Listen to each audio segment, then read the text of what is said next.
Hello, hello. Good afternoon. Bonsoir. Buenas tardes. Welcome, everyone. We'll give it just a minute.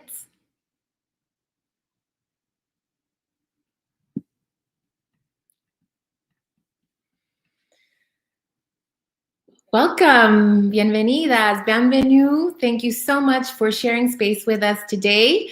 We're very happy to welcome you to our Facebook Live. My name is Melissa Taveras. I'm with the Florida Immigrant Coalition.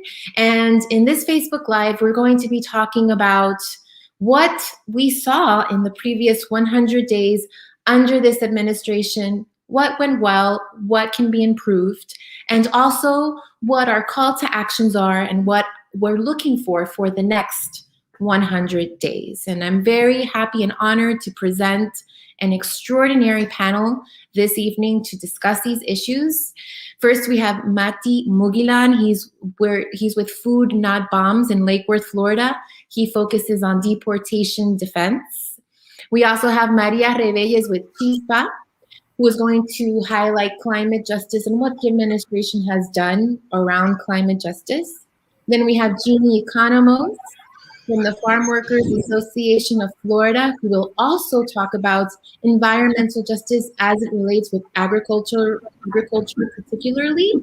And then, of course, Paul Namfi with the Family Action Network Movement. He's a TPS organizer who's going to speak about particularly TPS and how the administration has done with handling the TPS policies.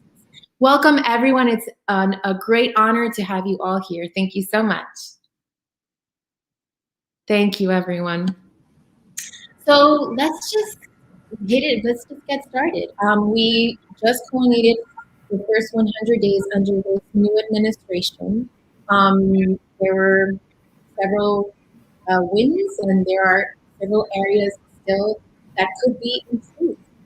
And so we would like to talk about what it is that we need in our communities, particularly focus on the next 100 days. What is our call to action, and what is it that we want to see? So let's just get it started. And I would love to open the space first and foremost with Paul. Paul, tell us, what is your assessment of Biden's first 100 days as it pertains to, in general, immigration and specifically TPS? Well, thank you so much, Melissa, and I'd like to greet all of the viewers as well as each member of this distinguished panel of women and men. So I think a great place to start is to actually look at the on the eve of this 100th day of office, President Joseph Biden addressed a joint session of Congress for the first time, claiming that America's on the move again. A lot of his delivery, was about COVID, and even though we're talking about immigration here, clearly the COVID question is a central one. And when you look at the over 200 million vaccine doses that administered, the decline in COVID-19 incidence and death, the passing of the America Rescue Plan and the stimulus payments, I mean, these things loom very, very large, and we cannot fail to mention them. And these efforts have positively touched millions of lives inside the United States, including Haitian Americans. Now, regarding the questions of racial justice and immigration, they were topics that the president spoke about. The president, made a lot of very important statements that immigration has always been essential to America. He said the time is now to find a solution, calling on our politicians to act. For more than 30 years, politicians have spoken about immigration, but have done nothing about it. Those were his words. Now, from our perspective, the Family Action Network movement, first of all, we support Biden's call for Congress to pass an immigration reform bill that will create a pathway to citizenship for the 11 million undocumented immigrants, especially TPS holders, Dreamers, DACA, people with DACA and farm workers. And the president also said another thing that we are paying very close attention to. He referred to getting to the root causes of why people are fleeing to our southern border from Guatemala, Honduras, El Salvador. And he mentioned the causes: the violence, the corruption, the gangs, the political instability, hunger, hurricanes, and earthquakes, and mentioned that the White House will restore programs that he led and existed under the Obama-Biden administration to provide help for people to be able to stay in their own countries rather than being forced to leave, and put Vice President Harris to lead that issue. Now, we at FUM believe, first of all, that part of our pressure and advocacy message is that those conditions also apply to countries such as Haiti and Nicaragua, and that they should be included in that program. FUM points out that this effort must not be limited to engaging with sitting governments, but also must seek solutions with representatives of civil society groups that seek the protection of human rights. And finally, FUM outlines that part of the solution should be on immigrants that have settled in the United States for many years, some more than 30 years. These families, many of mixed status, are in legal limbo and seek a permanent solution after establishing their families for decades in the United States. So, we have advocacy, for Senator Rubio, for Senator Scott, and for the administration that we can talk about a little bit later. Correct, Paul. And I would like to intercede quickly, specifically, what policies, what directives, in your opinion, did the administration take in the first 100 days that was beneficial for TPS recipients? And what are the areas that you noted need to be improved? Okay, great. So first of all, the Citizenship Act is an extremely, extremely, extremely important step forward if Congress votes on it. So, the Biden administration, put that forward. The content is great, but again, that is a legislative realm question that is very important. Now, on day one, the Biden-Harris administration declared the moratorium on deportations. Now, what we've seen is that moratorium does not include Title 42 expulsions from the U.S.-Mexico border, which have resulted in, between 1,000 and 2,000 Haitian nationals have been expelled from the U.S.-Mexico border, and they've gone back to Haiti under very, very, very, very delicate situation. So part of our ask is that moratorium should have included a moratorium on Title 42 deportations and expulsions from the borders. That is a key area that we are still waiting for them to move on. And how have they waged on the redesignation? What are you hearing from the administration in terms of the rhetoric or in terms of a specific plan toward redesignation, and specifically as we know that some of the deadlines are coming up? Right. So we're going to be very clear on that. When it comes to Haiti, we are still waiting. And we know that this was a campaign promise that was made, not specifically to that detail of language, but there were overtures made that the Haitian community, particularly those facing deportations or expulsions to Haiti, very, very, very serious situations of gender-based violence, of human rights violations, of many rape cases, kidnapping, insecurity. There's a lot of very, very, very difficult situation, and all these are criteria that it is not conscionable to send someone back to Haiti right now. So it is very, very important. I mean, we're looking at all the countries that have gotten either designated or redesignated. Venezuela was designated, Burma was designated, Syria was redesignated. We applaud all of those decisions because you realize the conditions that are occurring in those countries. And if you think about the bloodbath in Burma right now, and over 700 demonstrators killed by the army there. I mean, obviously we support these decisions that are made on human rights grounds, but we argue that Haiti is also in a situation where we meet the criteria, and we are still waiting. So we are in a position where we are continuing our advocacy and pressure campaign to get Haiti over the finish line. And we, first of all, salute the 69 members of Congress who have signed on a letter asking DHS and Alejandro Mayorkas to redesignate Haiti. We also support the Senate Foreign Relations Committee letter from Senator Bob Menendez, Senator Marco Rubio, have signed on in a bipartisan fashion for that ask. So it's a bit strange that we see, a lot of the executive actors are supporting us when it's in a legislative realm, and some legislators are supporting us when it's in an executive realm. But we need each one of those instances to come to bat where they can, because right now we do not have TPS redesignation yet. Title 42 border expulsions are continuing, and we have a lot of people, TPS, who are also in semi-limbo in terms of their pathway to residency that acts like the Secure Act. Again, that's not just for Haiti, but for all 12 nations that could benefit from that. So there's a lot that we are still fighting for. Definitely. So we're needing support from our congressional delegation here in the state of Florida, and of course our two senators, not just at the executive level. And Paul, you talked about something that's very critical, and it's understanding the root causes that create migration to begin with. And we understand that environmental issues are definitely one of those multipliers. Jeannie, uh, what is your assessment of these first 100 days, particularly as it pertains to climate justice? And furthermore, how it ties to immigration and fuels really forced migration? Well, we are really excited about this administration so far. I have been working on issues of environmental justice for over 30 years, and this administration is the first one since the first Environmental Justice Act was passed, or it was by executive order in 1994 under the Clinton administration. Let me first say that a lot of people don't know what environmental justice is, so it really should be called environmental racism. And that is the disproportionate exposure to toxic chemicals from low-income minority communities of color.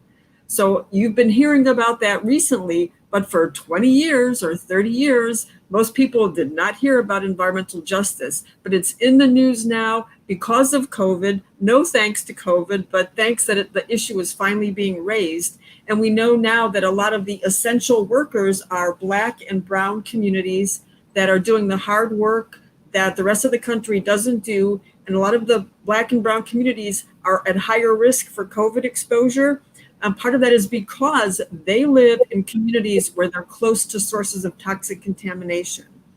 Farm workers are among those people. Farm workers are an environmental justice community, or they're victims of environmental racism because they're exposed to pesticides, they're exposed to heat stress, which is getting worse because of climate change.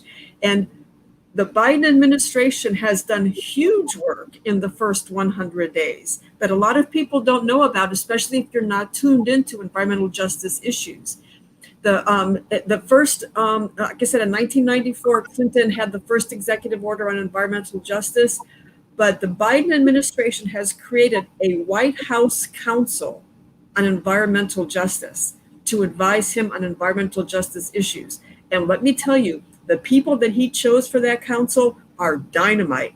They are some of the strongest activists in the country on environmental justice issues. I mean, these are really grassroots warriors for environmental justice communities. And the fact that they have this ear of the president, and they're going to be able to advise the president on environmental justice issues, including climate change, is absolutely dynamic.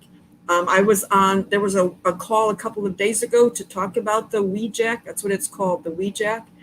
And this is as big as the New Deal of the 1930s because so many things are in play, including work groups on climate, revising the executive order on environmental justice, and work groups to look at chemical policy. These things are all really important because our immigrant community, our Black community, they are exposed to horrible toxic chemicals. And very seldom do these issues get raised. We've heard about Flint, Michigan.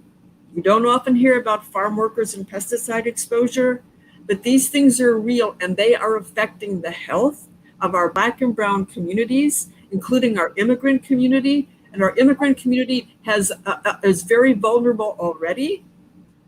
They are exposed to COVID, they're exposed to heat because of climate change, and they are not getting very much attention. So this is a way for farm workers and other immigrant and Black and brown communities to have people at the level of the White House with the president's ear, being able to bring their issues directly to the president, to be able to address them. And part of what the WEJAC also addresses is climate change and climate justice and economic justice, because environmental justice is incomplete unless it includes economic justice as well. And Jeannie, what would you like to see come out of this White House Council that the administration put together in response to environmental issues. What specific policies would you like to see, and how could they address particularly the where climate and immigration intersect, because migration will continue to improve? So the WEJAC is going to be listening to grassroots groups to make a set of recommendations. One of the key things that's great about the WEJAC, as it's called, is that it's interagency. So it's not just with one agency. It's going to mean that this is gigantic. This is really big. We are taking a step back because we want to know that they're really going to be accountable to this. It's not just talk, and they're actually going to act on the recommendations. But the fact that all the agencies in the federal government, from transportation to Homeland Security to OSHA, all the agencies have to include an environmental justice plan within their agency, and they need to work collaboratively to be able to address that. And all of them need to address climate change. What's really exciting is there's a thing called Just 40. And what Just 40 is that 40% of all monies from changing to sustainable energy and climate, addressing climate change, 40% of that is supposed to go to low-income minority environmental justice communities to help them sustain themselves, become resilient, and to participate in this climate change just transition. So those are some of the things we're looking forward to.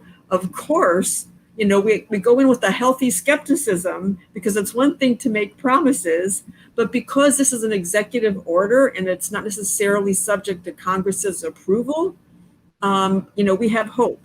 And because there's so many dynamite people that are on this WEJAC, we have hope that the Biden administration is going to carry this through. So we're very excited about so far this 100 days, but we're not sitting back. We're going to be talking to the WEJAC. We're going to be talking to members of Congress. We're going to hold them accountable. Great. Now, Jeannie, speaking of holding the administration accountable, there have been issues around the deportations, as Paul mentioned. Deportations are not yet halted, despite the new administration and despite the pandemic. MATHI, tell us, what is your assessment of these first 24 days, particularly as it pertains to policy around deportation?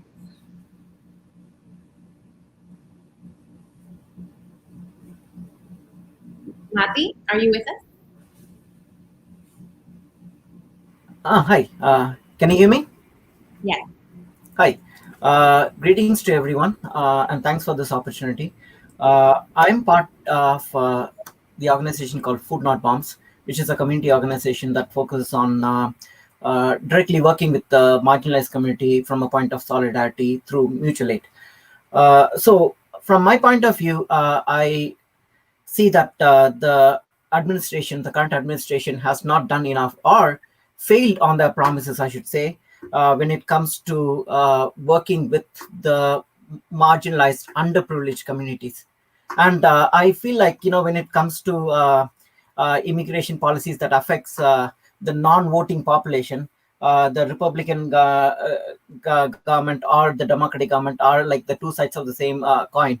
When during the election campaigns, they make all these promises, but after they come to power, they don't do enough to support the non-voting population. So I would like to touch on the how they failed to execute on their promises on the humanitarian crisis at the border when it comes to Title 42. Paul talked about that in length. And they also failed on their promise on increasing the number of refugees who are allowed into this country. It's still at 15,000. It's still capped at 15,000. And they also raised, MATHI, actually, it was just recently raised this week. But yes, you do bring up a critical point in terms of what needs to be improved. And so, what is your assessment around how they're handling how they could better handle, I should say, the deportation policy? Well, the deportation policy currently, it's all tied in terms of how the immigrations are being detained from our communities based on criminal convictions. And it's so easy to pick up somebody, based on a past criminal conviction. And traffic infraction contribute a lot to that. One example is like someone who actually witnessed the El Paso shooting, happened to be a victim of that shooting and also a witness of that shooting, was recently deported. And why was that person detained? Because of a past traffic infraction. So traffic infraction is contributing to a lot of people being picked up, and they are not getting due process because 50% of the immigration judges are actually appointed by the previous administration, and the current administration has not done enough to change that equation. And these judges are using getting their personal opinion get in the way in terms of these detainees getting a due process. So they are not getting a due process, and people are picked up, and like within a few weeks they are being deported. And I saw a recent article about that talks about how Haitian immigrants were deported. Not only, the expulsion on the border, which is a huge number, but also people are picked up from the communities are being deported, and many of them have don't even speak Creole, and never been in Haiti. Since they were like 2 or 3 years old, and many of them live in South Florida, and Florida has the highest Haitian population, and many of Palm Beach County cities have more than 10% Haitian population in terms of the population percentage. And like, for example, a city called Belgrade. Jean talked about environmental racism. Belgrade is a city that has a lot of poverty and environmental racism because of sugarcane burning and other environmental issues like like waste burning. So people have to deal with poverty and environmental racism, lack of access to COVID-19 vaccines and all that. And people, in these low-income neighborhoods have less access to legal resources. And they are, when it comes to fighting against, the past ticket or like past warrants or criminal convictions, it's just hard. So that is what the local community is facing, like the farm workers, when it comes to like people who are like day laborers. It's just hard for them to get into a path of citizenship because the whole process is so complicated.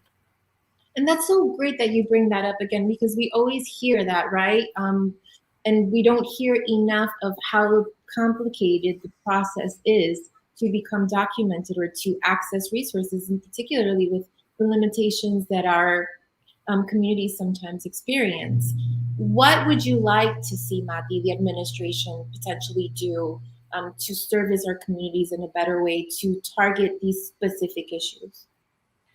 Well, the whole USCIS process is so complicated, and the USCIS system has very less resources and staff, and it's understaffed. So they need to make it accessible to the community. Basically, it's like nowadays it's like only people who have access to legal resources or who have financial backup to help get those resources are able to get the resources. Otherwise, it's so difficult. And calling people for like unnecessary biometrics when it's not necessary. The whole process is like so complicated beyond reason. So they could make the process simplified and also equip USCIS to handle this much resources, so the cases doesn't take long. Like, people have to wait decades for them to go through this process, and it's not fair. Absolutely. And MATHI, again, you bring up environmental racism. Again, we've been hearing it throughout our panel discussion. Maria, what's your take? What's your input on the administration, how they've handled environmental racism, environmental policy, and particularly their clean energy transition plan? So it's a lot to talk about, but your overall assessment. Yes, so I think that the first 100 days of the Biden administration have brought to organizations like mine, in a way, a ray of hope breath of clean air, because the redundancy of the clean air, because all the enactment of many policies that we were looking forward. For example, immediately the Biden administration goes on and recommits to go back to the Paris Climate Agreement. This is an agreement that since 2015, the United States was part of. There was a framework of global climate action, mitigation, adaptation to climate change, but also there were goals of transparent reporting and strengthening the climate goals, and also support of other countries for development nations. 2020, November 2020, Mr. Trump, an ardent climate denier, leave the Paris Agreement. So immediately, Biden administration, that's a promise of their campaign, goes onto the White House. We go back to the Paris Climate Agreement. That is a huge, step in the right direction. Also, immediately, they go and stop the development of the Keystone pipeline. Officially hold the dirty and dangerous Keystone pipeline on day one of their administration by executive order.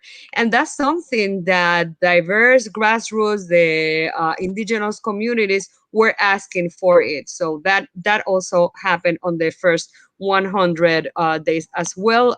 Stop the drilling on the Arctic refugee. That's very important.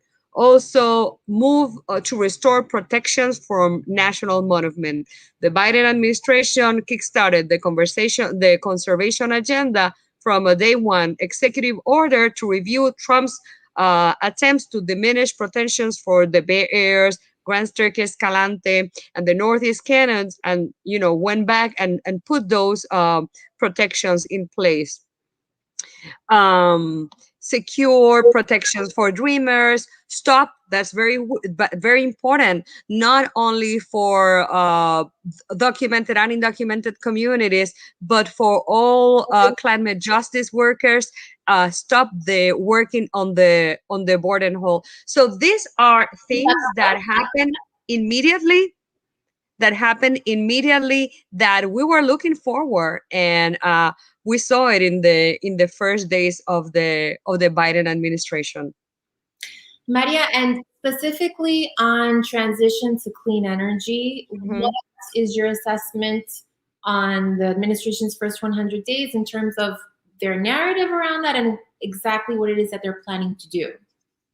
So that one is something that CHISPA has been working for the last 2 years.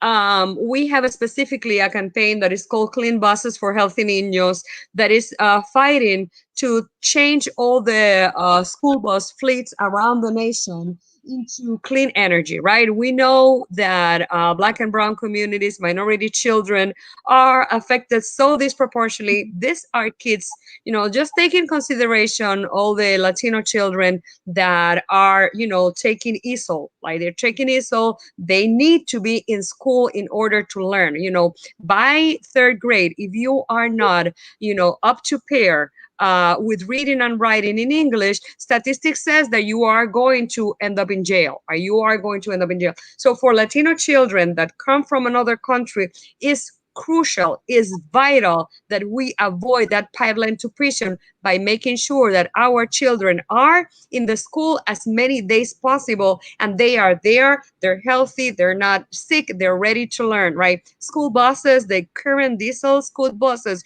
you even can smell them before you hear them or you see them. So that's something that is very important. That's some of the commitment that the Biden administration, we know that was a law project that Vice President Harris had as a senator, this clean buses. So obviously is one of the plans that the administration is committed.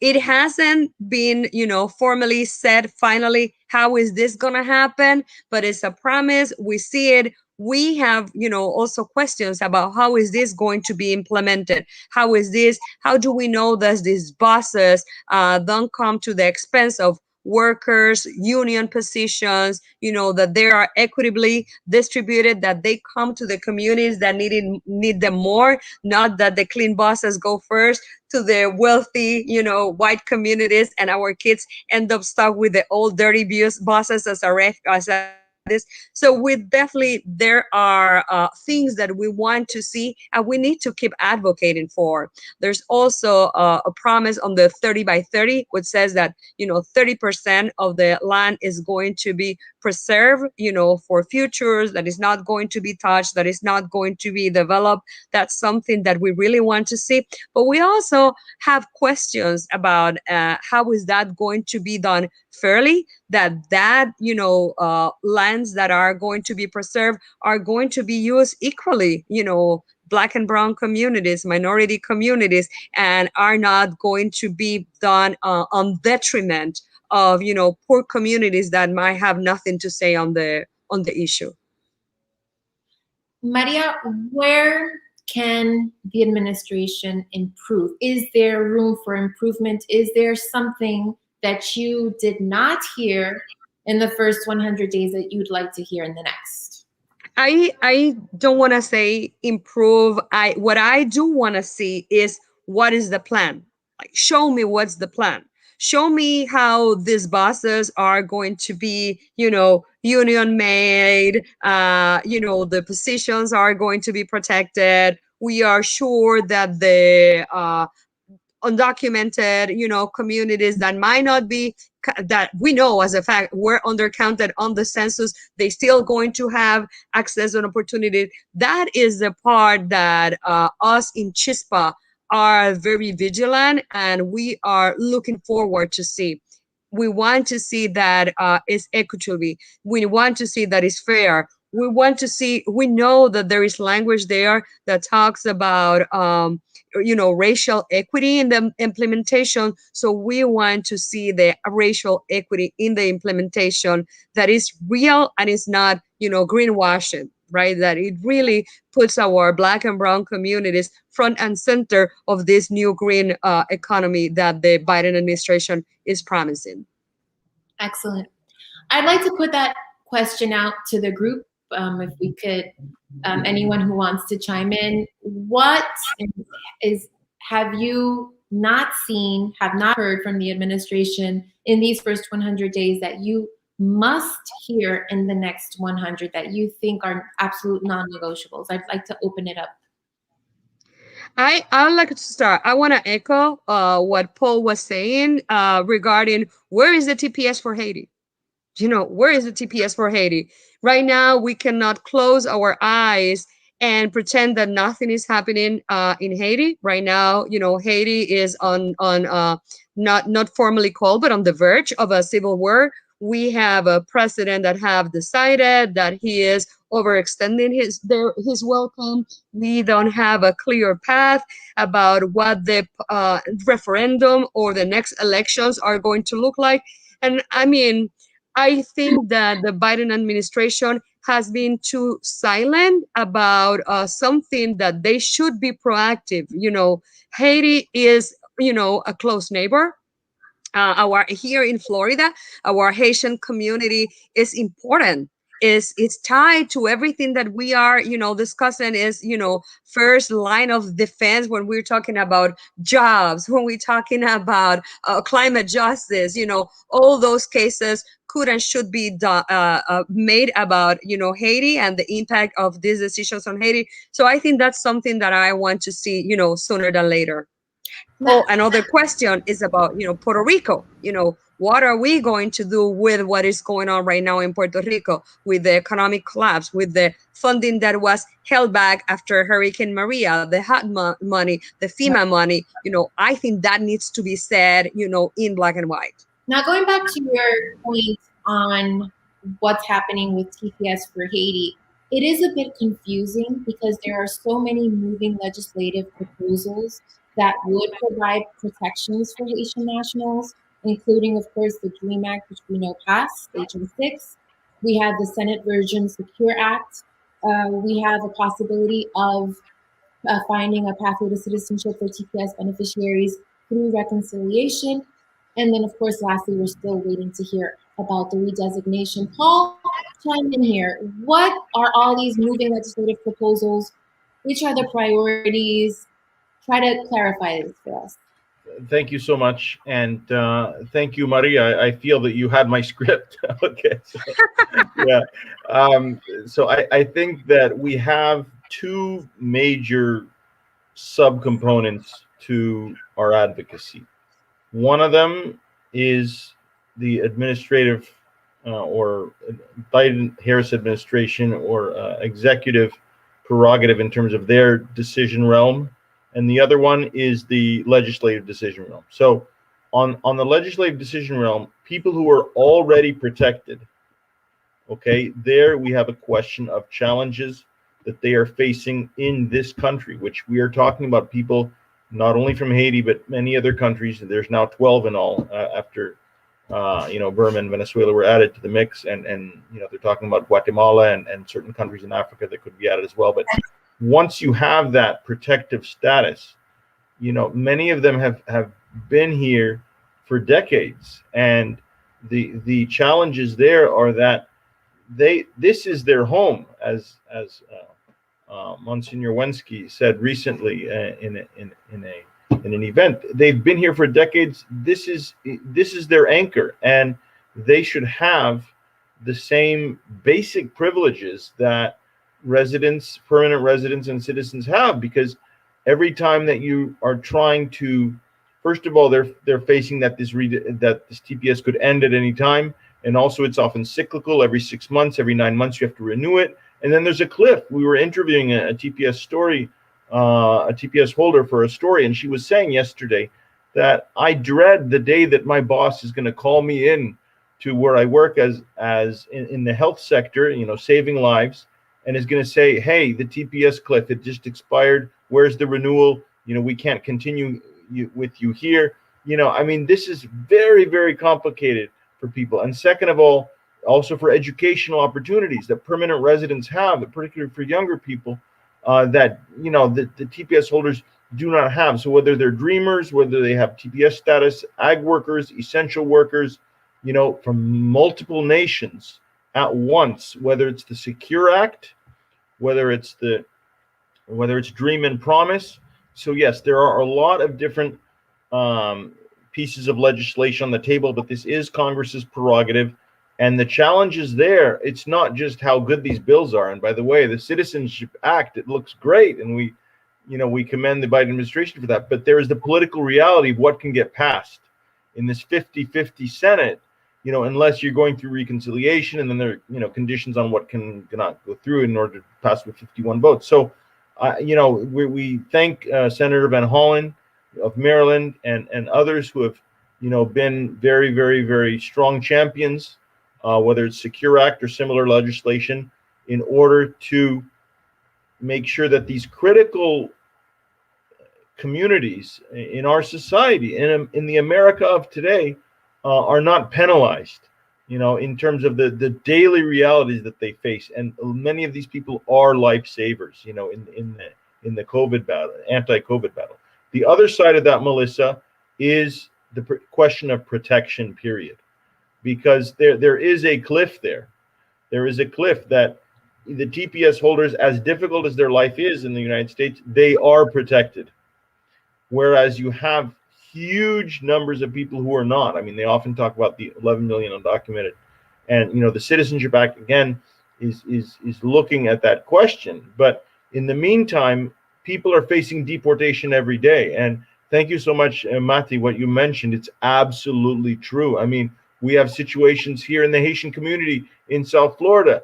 ICE comes into a convenience store. There's two doors. They block both doors, require everyone to show their ID. And if you don't have it, they detain you. And some of those people have been deported. We've been following that. So, but the majority of the people deported right now are, Title 42 deportations and expulsions on the U.S. border.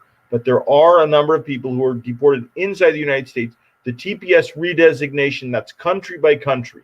And there, yes, it is about Haiti, because other countries have received that, and they have not The people from Haitian nationals should not be deported back to Haiti right now. And that, again, Maria, thank you so much for bringing up the internal domestic situation of Haiti, which is absolutely unconscionable in terms of the current policy, which should have been shifted from the previous U.S. administration, but has not.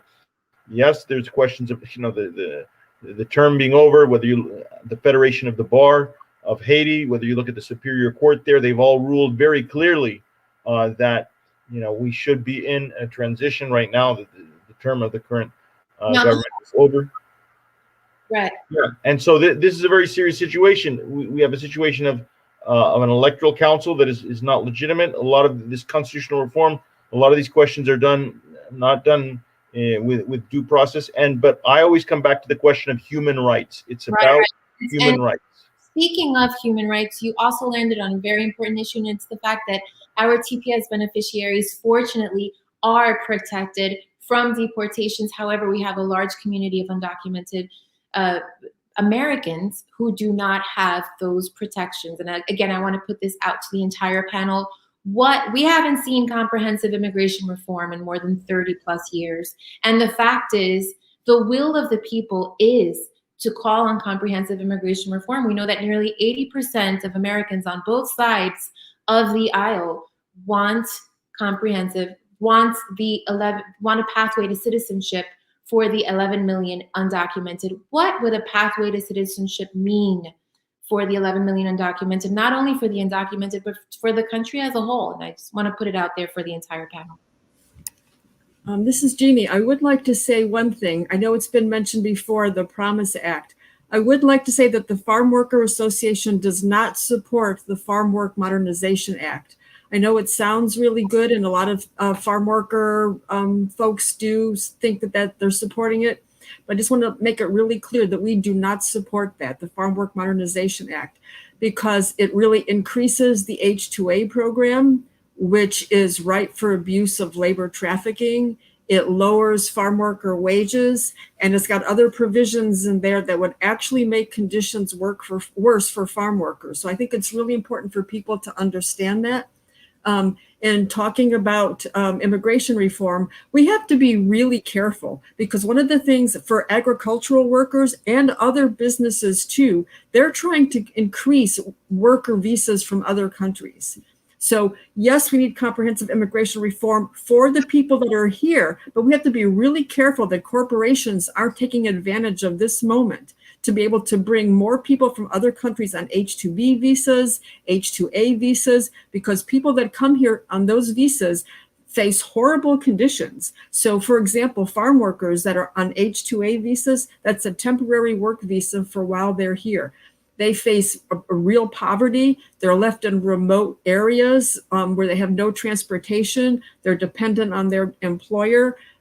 They have no health care. And then they get sent home to they get used for their labor, and then they get sent back to their home country where they have, and then they have to beg to come back for the following year. And if they complain about anything, then they don't come back the following year. They don't qualify for Social Security, even if they work here for 10, 12 years as an H-2A worker, but they get sent back to their country. So yes, we need comprehensive immigration reform, but we have to be really careful how that's crafted so that we're not increasing the opportunities for labor trafficking from other countries as well. Excellent point. I'd like to follow up with that with you, Jeannie. So what specific policies have you seen that would be the best pathway to citizenship? Or what would you, if you had the administration's ear right now, what would you say would be the best path, the best way to move forward?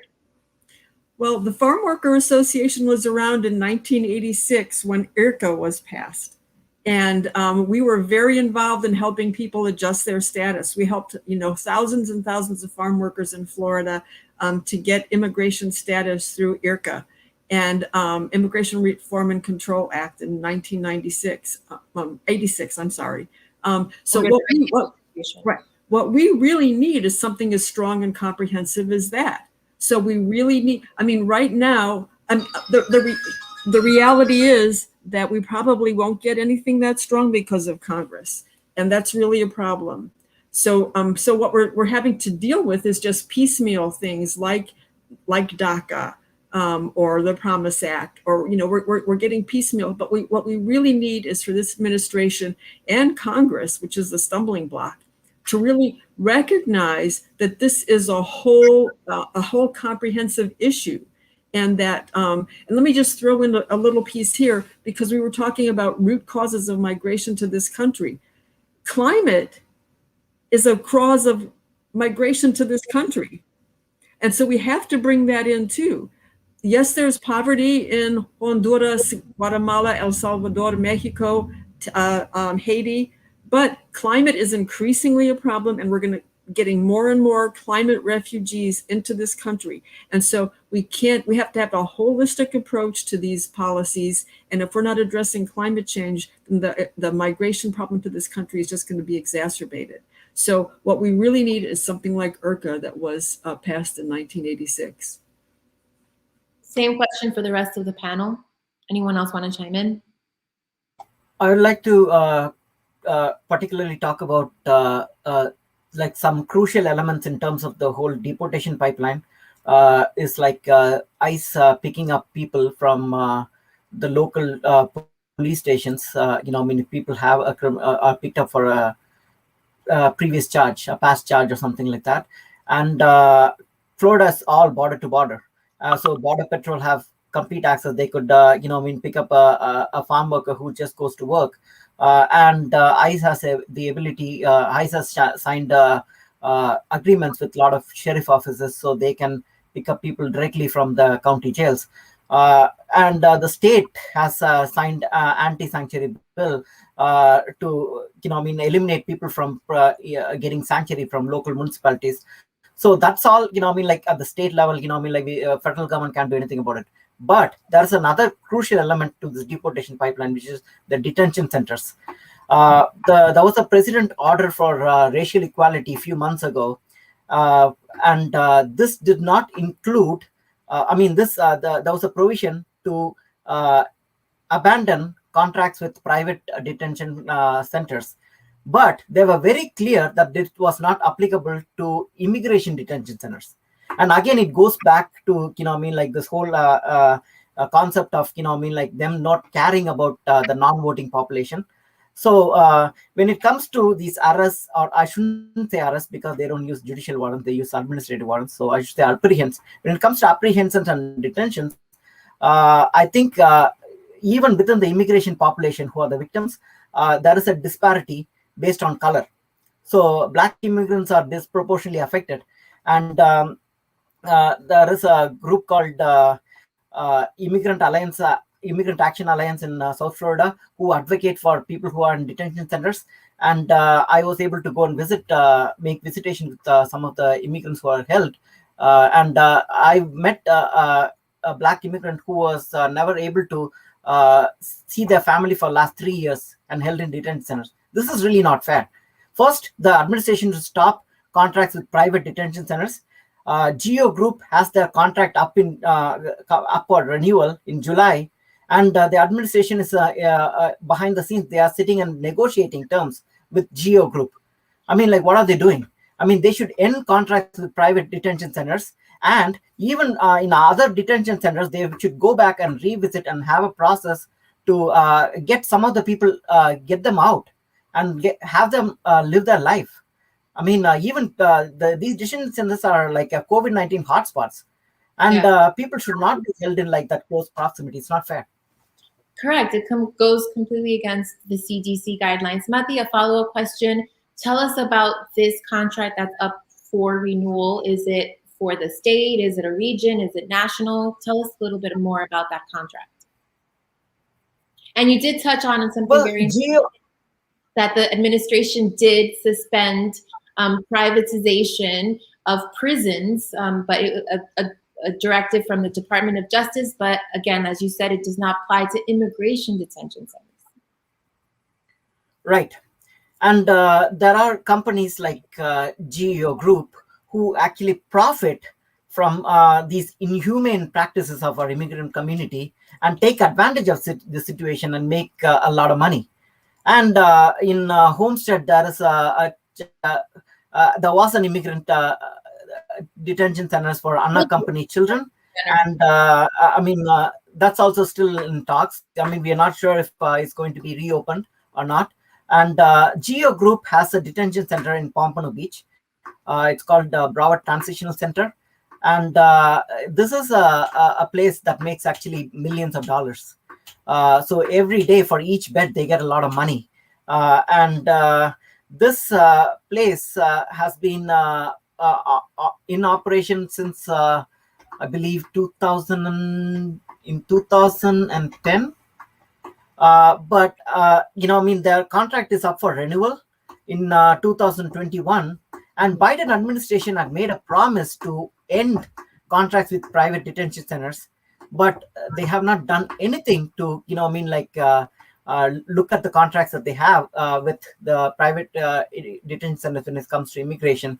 So Geo Group is known for running detention centers where there's like abuse, neglect, and despite all this, you know, I mean, the government still has contract with them and is still trying to negotiate terms with them.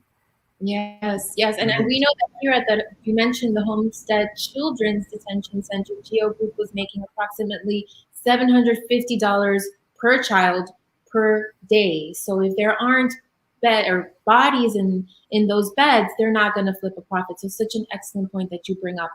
I'd like to talk more about, in the next 10 minutes that we have left, what do we want? What are our demands? What are our calls to actions around these next 100 days? What do we need to see? What do our communities need? How do we protect our people? And what demands do we have for this administration in these next 100 days? Can I make a quick comment?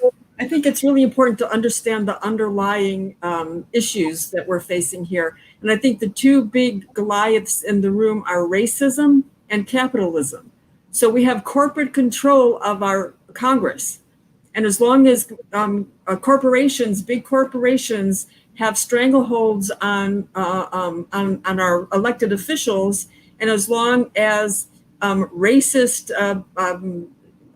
community members also have the ear of our members of Congress and the administration, we're going to keep running up against a brick wall. So we need to really address these root causes as well, getting corporate influence out of our government and addressing white supremacy, because that's really at the root of everything we're talking about here.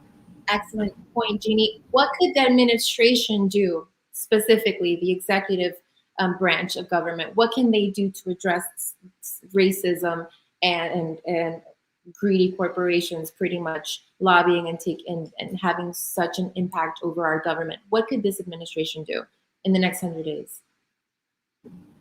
Well, I agree with MATHI that we definitely need to get corporations out of the detention centers. And I think that's something that the Biden administration, I agree that we thought that there was a promise to do that. And I think we should hold the administration accountable to doing that. Because not only are the detention centers horrible and are the big corporations making money off it, but talking about environmental justice, the conditions in these centers are horrible and they affect the health of the detainees that are in these centers. And they're exposed to toxic environments, and it's not only toxic physically, but also mentally, mental health conditions for the people. So I think that's one thing that we could really pressure this administration for, one concrete thing that we can pressure this administration for right now. Maria, Paul, MATHI, what do we want to see these next 100 days? I think Jeannie just mentioned something before that was very important, and it's understanding that at the core of many of these issues that we're seeing, immigration, the crisis in health, housing problems, climate change and climate justice is at the core of many of it. And I know that when we talk about root causes analysis of migration, climate change is a problem. Climate change is something that is, triggering many of these problems that we're seeing. We are not only going to see the problems that we just mentioned in Haiti last year. There was abundance of hurricanes in Central America. All those refugee groups are end up going to come here. You have a huge displaced population here in Central Florida of Puerto Ricans that move after the invade of Hurricane Maria, but also internally. Also within the rims of United States, as the ocean rises, as the shores are eaten up by the ocean, you are going to see our poor communities, our Black and brown communities that live in dry land that was not desirable 30, 50, 100 years ago, that are going to forcibly being removed by gentrification.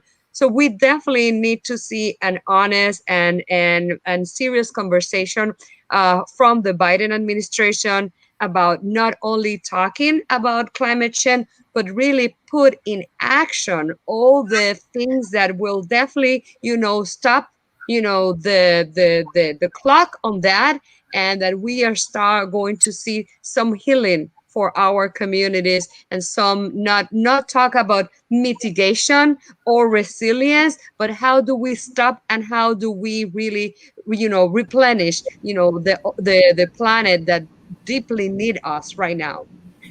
Just a real quick comment, sorry to jump in, but I think it's really important. I can't stress this enough, but one of the reasons that we have these hurricanes, one of the reasons that we have climate change, one of the reasons for all this is the corporate control of our government.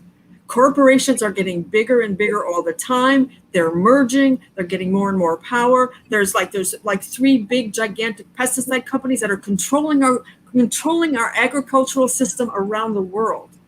These corporations they're energy corporations that are resistant to alternative fuels, and they are fueling this crisis. So if we don't address corporate control with antitrust measures, those are things that do have to go through Congress, but the administration can make a big impact in trying to rein in corporate control through some of the appointees in the different agencies. We have the most diverse cabinet ever. I think this is, and let me just say one more time, we are never going to be in this powerful and critical a place again. If we don't take advantage of this key moment, we're going to lose the moment. We have a health crisis, a pandemic. We have a climate crisis. We have a racial crisis. We have all these things converging and we have an economic crisis. All these things are converging at this moment. There's heightened awareness.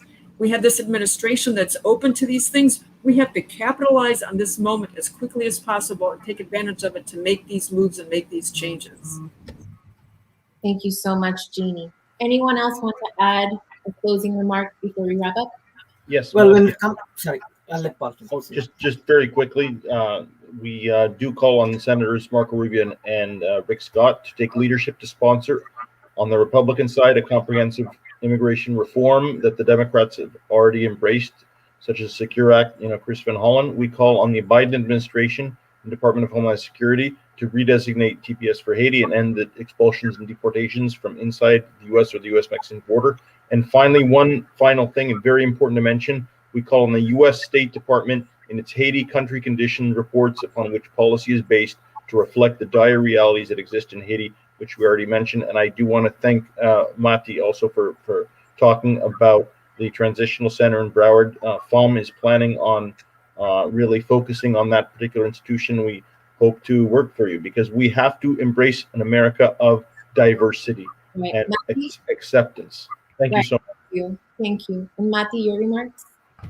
Sure. For the next 100 days, when it comes to, there's a crisis in the border. So when it comes to the crisis, it's a humanitarian crisis, and America has an obligation to the world and especially to the countries around America to address the humanitarian crisis and look at the victims in the eyes of humanitarian perspective and help them. So open up the border and get rid of Title 42 expulsions and increase the number of refugees who are admitted, and admit people who have been kept in Mexico because of the Remain in Mexico policy, And when it comes to our communities, I would say abolish ICE, but they're not going to do that.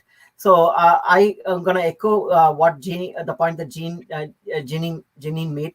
Like all our problems, immigration, social and environmental issues are tied to white supremacy and capitalism. So take a bold step against capitalism. The other side is already saying that Biden administration is socialist, so you might as well do it. Excellent. Thank you so much to our panel. Thank you, MATHI, Maria, Jeannie, Paul, for such an engaging and rich conversation around the previous 100 days and what we want these next 100 days to look like. And of course, we want the people's will prioritized. And for those who are on Facebook, we are sending emails to both Senators Rubio and Senator Rick Scott to ask them to support the Secure Act. The link is in the chat. Please feel free to click on it so that you can participate and also send an email. Again, thank you so much for joining Space with us this evening to discuss such critical issues for our community. We were very, very delighted to host all of you, and we'll see you next time. Thank you so much. Thank you, Melissa. Thank you.